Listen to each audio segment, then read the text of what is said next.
They came from the west, not in silence, but in armor. By the end of 1096, the West had sent its champions, not to negotiate, but to conquer. What followed wasn't a march, it was a reckoning. Steel met scripture, ambition collided with apocalypse, and ahead of them stood a city sacred to millions, about to be torn apart in the name of God.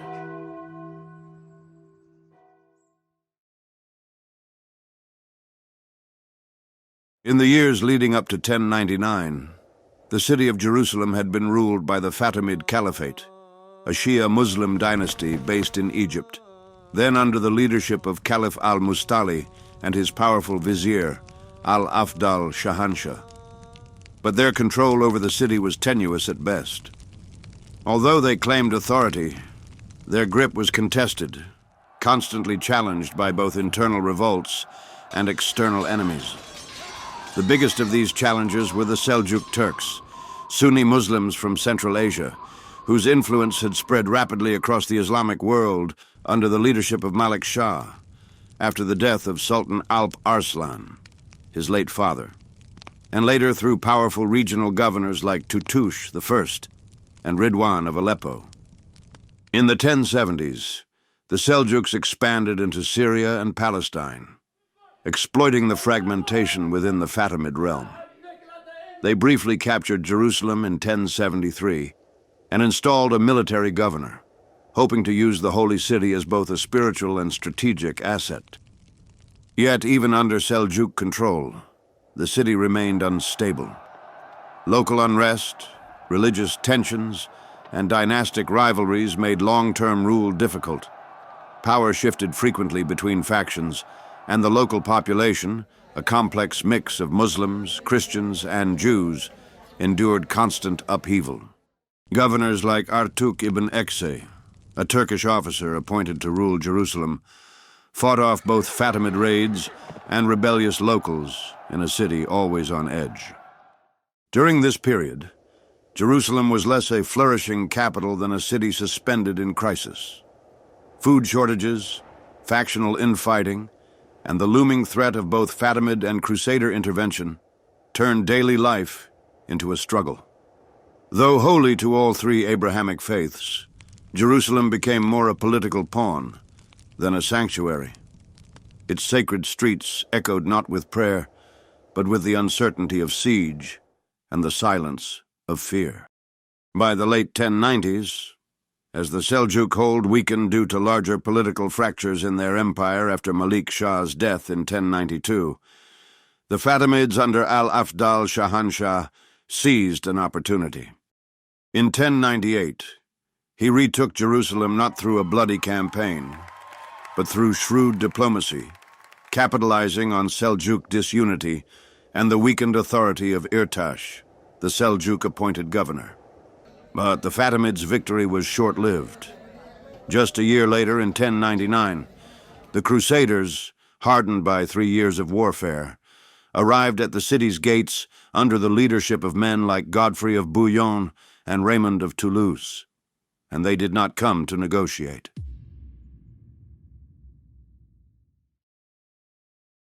The Byzantine Empire, still reeling from its defeat at Manzikert in 1071, found itself in a precarious position. The Seljuks had captured the Emperor Romanos IV Diogenes and crippled Byzantine authority in Anatolia. In the years that followed, internal chaos consumed the empire. Civil wars, court conspiracies, and military unrest. Into this turmoil rose Alexios, the first Komnenos, a seasoned general and master of court politics. Claiming the throne in 1081 by deposing Emperor Nikephoros III, Alexios was backed by powerful noble families and military allies. His political resilience and strategic cunning would come to define his reign. Facing relentless pressure from the Seljuks, Alexios reached westward. The letters he sent to the Pope, seeking military aid to defend Byzantine lands, began a crusade that was far beyond what he imagined. A pan-European holy war. The Crusaders arrived not to assist the empire, but to pursue their own religious and territorial ambitions. Emperor Alexios had asked for military assistance, but what arrived were independent armies, each led by ambitious, land-hungry nobles. The Byzantines expected disciplined support. What they got were reckless warbands who saw the empire not as an ally, but as an obstacle or a stepping stone. The first wave, the People's Crusade, had already burned bridges, some quite literally. Groups looted Byzantine towns, clashed with imperial forces, and caused chaos on their march across the empire. But when the princes arrived, the situation grew even more complicated. Before they ever reached Jerusalem, the crusading princes had to pass through Constantinople, the beating heart of the Byzantine Empire. At first it seemed like the perfect alliance, the Christian West and the Christian East, united under one cause. But the reality was far messier. Alexios demanded oaths of loyalty and expected that any land the Crusaders recovered from Muslim control would be returned to the empire. Some leaders, like Godfrey of Bouillon, agreed, though reluctantly. This created immediate friction. The Crusader princes were powerful nobles in their own right, and did not view themselves as Alexios's vassals. They expected hospitality and support, not oversight and conditions.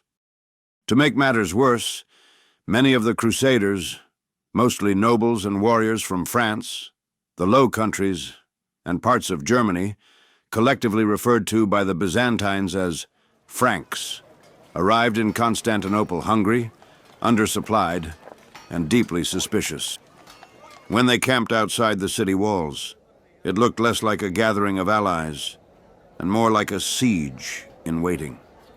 Alexios, alarmed by their numbers and unpredictable behavior, rushed to ferry them across the Bosphorus, a narrow natural strait located in modern-day Turkey. Tension thickened. The Byzantines saw the Franks as reckless and undisciplined. The Franks viewed the Byzantines as manipulative and weak. Even when they would fight on the same side, mistrust would linger. The alliance was fragile, shaped by clashing ambitions and a deep lack of faith in one another. The fragile alliance quickly eroded. Crusader leaders believed the Byzantines were sabotaging their efforts or withholding resources. By the time the Crusaders reached the Holy Land, the relationship between East and West had been irrevocably altered.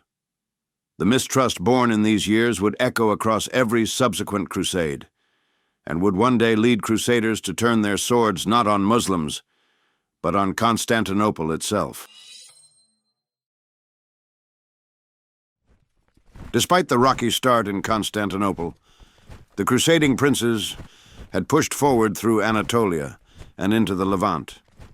Led by figures like Godfrey of Bouillon, Raymond of Toulouse, Bohemond of Taranto, and Tancred, these princes pushed forward after departing Constantinople in early 1097, navigating dangerous terrain, forging uneasy alliances, and clashing with Muslim forces throughout the Levant, and fought multiple battles along the way. One of the most grueling episodes was the Siege of Antioch in 1097 to 1098. There, the Crusaders found themselves besieging a powerful city controlled by the Seljuks, and then, once they had taken it, being besieged in turn by a large Muslim relief army. It was a brutal and desperate struggle that nearly broke them. They suffered starvation, betrayal, and internal disputes, but still managed to hold the city through June 10th, 98. They also cooperated, sometimes reluctantly, with local Armenian, Syrian, and even some Byzantine allies who offered strategic advice or logistical support. Still, mistrust remained high. Every siege, every march, chipped away at their numbers and hardened their resolve. By June 1099, after nearly 3 years on the march, their forces were battered but resolute as they reached the outskirts of Jerusalem. They didn't come as diplomats, they came as conquerors. The journey from Constantinople to the Holy City had erased any hopes of peaceful negotiation. From the very beginning, the Crusaders came not to journey, but to conquer. What they were waging wasn't a spiritual pilgrimage. It was a calculated military campaign. This was a war for the city of God. The Fatimids, after they had just retaken Jerusalem from the Seljuks, they assumed these Western Christian forces might negotiate, or at least announce their intentions. What they got instead was destruction. The Crusaders had marched thousands of miles, surviving betrayal, starvation, and siege. By the time they reached Jerusalem, their mindset was hardened. Diplomacy wasn't on the table. They had come to win the city by force, to cleanse it for Christendom, and anything that stood in their way was treated as an obstacle to be removed. In early July 1099, the Crusaders began a brutal siege that would last just under a month. Lacking proper siege engines, they improvised, building towers and battering rams using timber from nearby forests. With no option for retreat, they launched a relentless assault on Jerusalem's outer defenses, hammering the walls day and night. They completely surrounded the city, cutting off food and water, hoping to wear down the defenders. Then, in a carefully coordinated final push, the Crusaders advanced with siege towers, scaled ladders, and broke through the weakened fortifications. The Fatimid garrison fought fiercely, but they were overwhelmed by the determination and desperation of the attackers. Jerusalem's walls were breached. Its defenses collapsed. The city, holy to three faiths, now lay open to conquest. Once inside, what happened next was one of the bloodiest events in medieval history. Thousands of Muslims and Jews were killed. Blood was said to run through the streets and across temple stones. Jerusalem, once passed back and forth through political deals and local wars, was now taken by force and fanaticism. The fall of Jerusalem on July 15th, 1099, marked the high point of the First Crusade. The city, soaked in blood, had passed into Christian hands.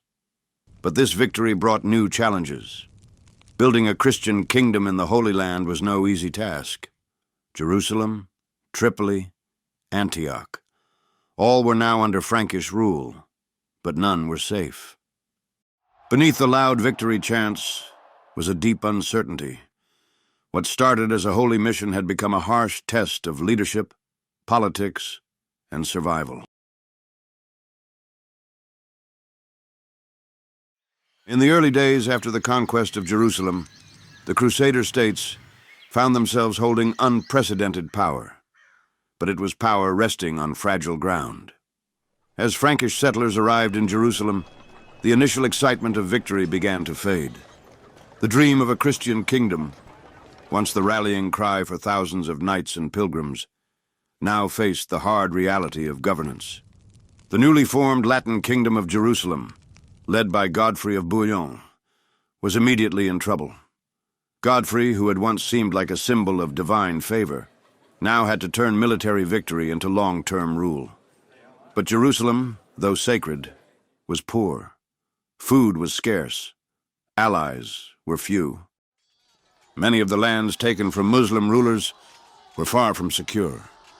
Even worse, the Crusader army, once united, quickly began to fall into internal disputes over power, land, and unexpectedly, religion. Religious divisions ran deeper than expected. The Crusaders themselves were mostly Latin Christians, but they now ruled over a city home to Greek Orthodox Christians, Syriac Christians, Armenian Christians, and Eastern traditions unfamiliar to many Franks. Suspicion and prejudice toward these groups led to exclusion from power and sometimes outright hostility. Even within the Latin Church, tensions simmered between different clerics over control of holy sites and authority in the kingdom. Instead of forging a broad Christian alliance, the new rulers often deepened divides in their quest for control.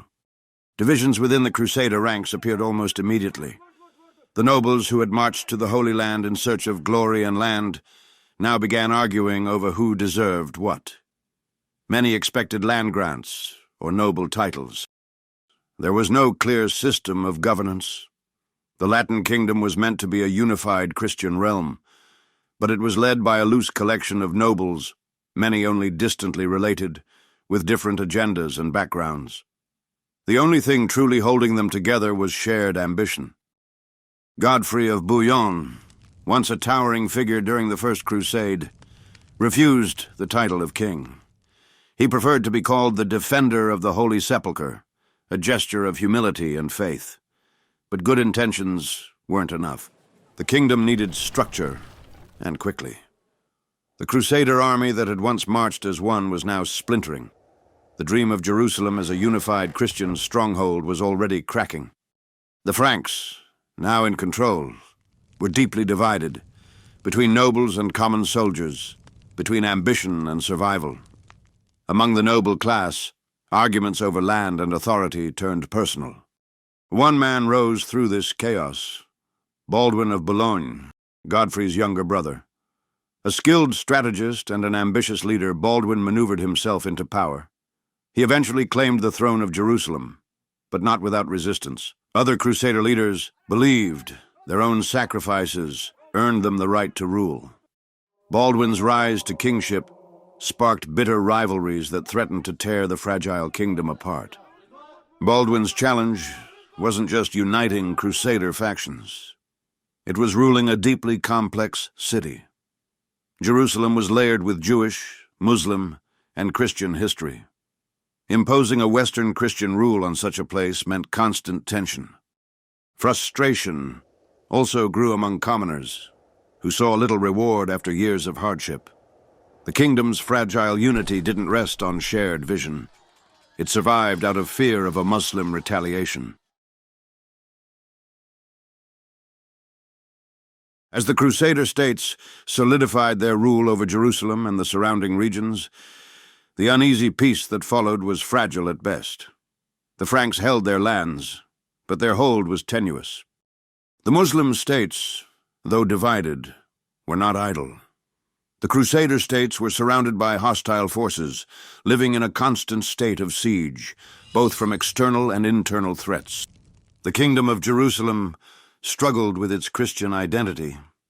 The Crusader states were a mix of different European powers, each vying for control. Their governance was a blend of feudalism and religious zealotry, with the church playing a dominant role. But the harsh reality of ruling over a land with a predominantly Muslim and Jewish population created constant friction. The Crusaders had to reconcile their ideals of religious purity with the practicalities of governance, and for many, this proved impossible.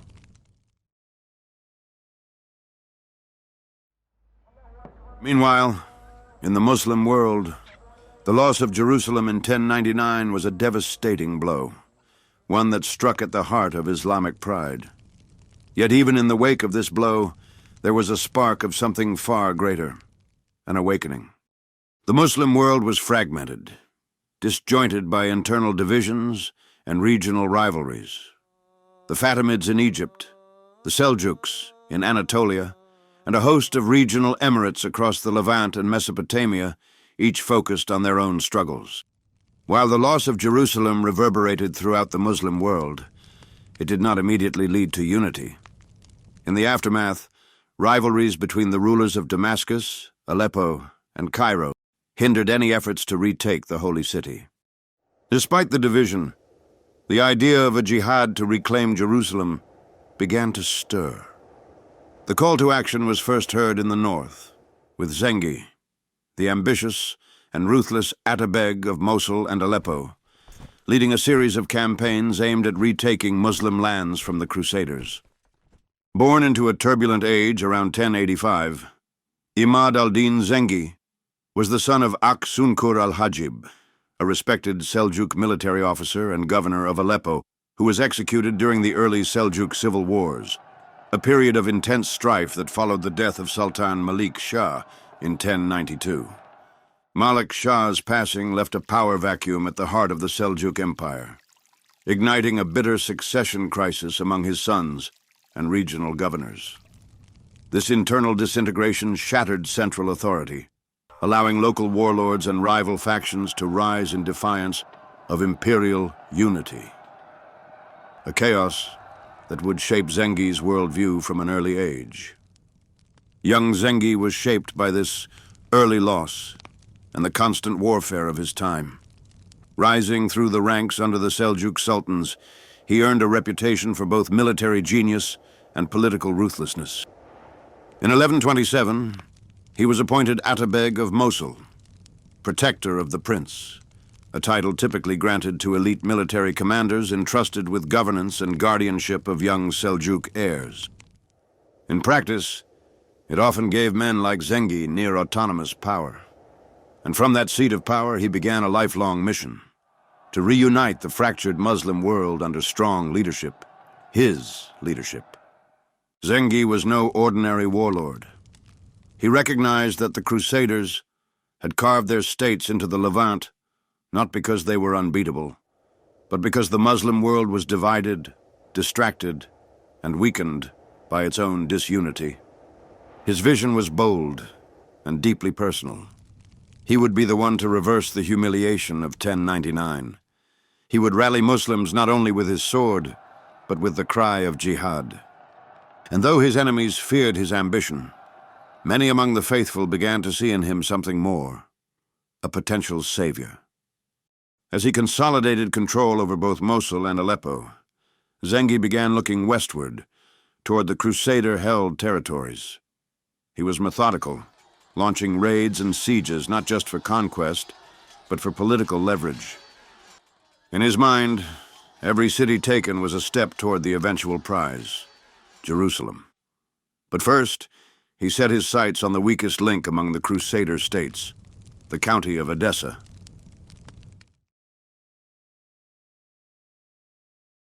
Odessa stood as the easternmost outpost of Crusader rule, a remote but symbolic stronghold. Isolated and often stretched thin, it represented the furthest reach of Christian power deep into Muslim territory. For years, it had survived through diplomacy, resilience, and a fragile peace. But as Imad al-Din Zengi's campaigns intensified, Odessa found itself in an increasingly dangerous position, exposed, underdefended, and squarely in the path of rising Muslim resistance. Zengi, recognizing its strategic and symbolic value, marched on the city with clear intent and unwavering focus. For nearly 4 weeks, the city of Odessa stood under siege, encircled by Zengi's vast army of Turkish, Arab, and Kurdish warriors. Siege engines hammered the ancient walls day and night, catapults hurling stones, sappers digging beneath the foundations, and towers inching ever closer. Inside, panic spread. With Count Jocelyn and the bulk of the Frankish army absent, only a skeleton garrison remained to defend the gates. The city's Armenian and Latin inhabitants, once confident in their stone defenses, now watched helplessly as the walls cracked and buckled under relentless assault. Every morning brought a new breach attempt, every night more cries from the wounded. As Zengi's men pressed closer, scaling ladders and setting fires at the base of the towers, it became clear no help was coming. The fall of Odessa was no longer a question of if, only when. The walls of Odessa fell on the cold morning of December 24th, 1144. Zengi's forces surged through the shattered gate, and what followed was not conquest, but carnage. The Latin Christians, who had ruled the city for decades, became the primary targets of Zengi's wrath. Men were butchered in the streets, women dragged from their homes, and priests slaughtered at their altars. Churches were set ablaze or stripped of their icons. Blood pooled in the alleys as the sounds of weeping, screams, and collapsing stone echoed through the ancient city. For the Latin population, there was no quarter. This was more than a military victory. It was vengeance and a message. Odessa had fallen, and with it, the illusion of Crusader permanence in the East.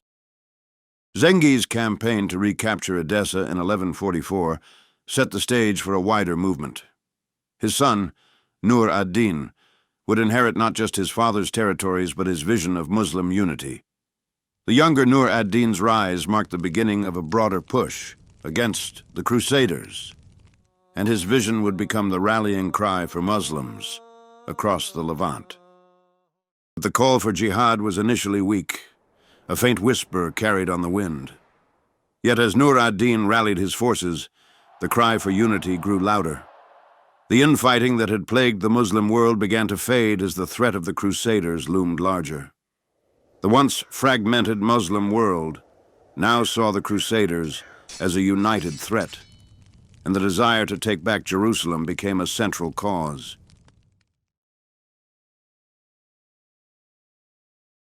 Despite the fragile peace, tensions remained high.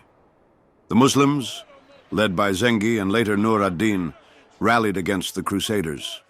The idea of jihad, a holy war to reclaim the Holy Land, began to take root. For the Franks, the threat of a united Muslim front grew. Yet, the internal divisions within the Crusader states left them vulnerable.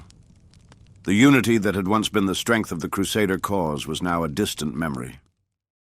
The Kingdom of Jerusalem, formed under Baldwin I, the young brother of Godfrey, who took on the weight of a new Christian kingdom almost 5 decades ago, teetered on the edge of collapse. The internal divisions between the nobility and the commoners made it difficult to govern effectively.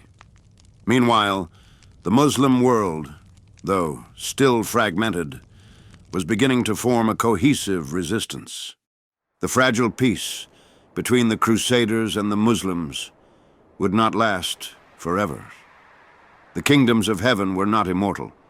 Their foundations were built on shifting sands of alliances, betrayals, and the ever-present threat of the sword, maintaining their grip on the Holy Land, where every victory was paid for in blood. All right, that's it for this episode. Jerusalem's been taken. The Crusaders have their kingdom, but holding it? That's turning out to be a whole different story. Thanks again for watching. Next time, things really start to shift. The Crusader states are cracking, and on the other side, new leaders are rising. Ones who won't just defend, but strike back hard. If you want to see how the tide starts to turn, and where this holy war heads next, come back for episode 3. We'll see you there.